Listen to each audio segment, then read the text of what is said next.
In 2001, Pitt made it to the Tangerine Bowl at 6-5. Now, 6-5, not exactly a great record, but with Pitt Panthers in 2023 currently at 1-4, sometimes it's worth looking at how they got there. Because Pitt was supposed to have a pretty good year in 2001. They were returning Antonio Bryant, and he'd won the Blitnikoff Award the year prior. It's kind of like if Jordan Addison returned in 2022. And whenever you looked at the starters returning, there were 18 of them. 10 of them were three-year lettermen, so they had experience, they had one of the best players in the country. This should be a pretty good year. Now, Pitt blew out East Tennessee State as expected to in the opener, and then they welcomed South Florida into Heinz Field and lost a surprise game 35-26, and this is before South Florida was in the Big East. Miami came to Heinz Field next, ranked number 1 in the country, and while early on it looked like the Panthers might have even been able to keep up with the Hurricanes, that faded as the game went on, and Miami dropped them to 1-2. Pitt then headed into South Bend to face the Irish, and while Bob Davies' teams aren't remembered fondly by Notre Dame fans, Pitt committed 5 turnovers and could get nothing going on the ground, and that was how Notre Dame beat the Panthers 24-7. Now sitting at 1-3, Pitt had Syracuse coming up at Heinz Field and had to travel to Boston College. Now these didn't go well either. Pitt lost 42-10 to the Orange and 45-7 to the Eagles.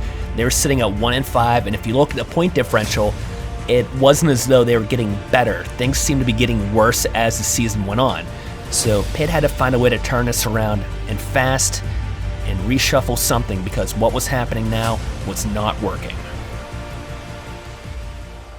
Now, they were able to bounce back against a bad Temple team, but the biggest surprise this season is what happened the next week against Virginia Tech.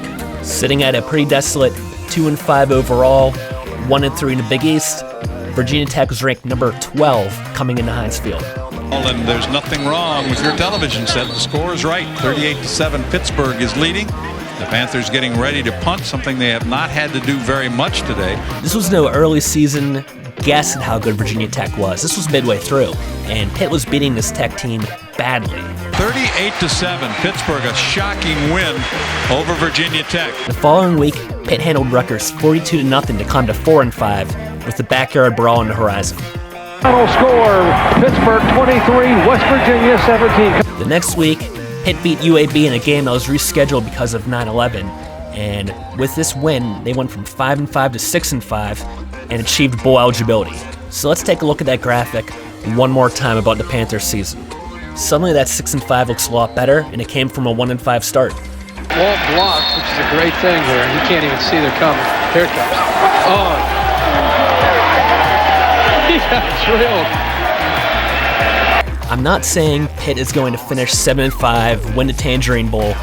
I don't know that that's going to happen, and this team may have too big of a hole to dig out of. All I'm saying is football is a long season, and there's a lot that can happen. So maybe it's best to stay tuned. This does a lot for this program after the start they've had. You can see how much this meant to Walt Harris. 1-5, finishes 7-5, wins 6 in a row. Now they go into winter conditioning with some momentum. They finish recruiting with some momentum. They get into spring ball. It'll carry over into 2002. This was huge and a testament to him as a head coach. Good stuff. Good stuff down there on that sideline. That graph drastically turned around, and it wasn't off a bye week. It wasn't off of some lucky bounces. Sometimes that can happen in football. Sometimes you're one block away. So we'll have to see what the season holds. I'm just saying, it ain't over till it's over.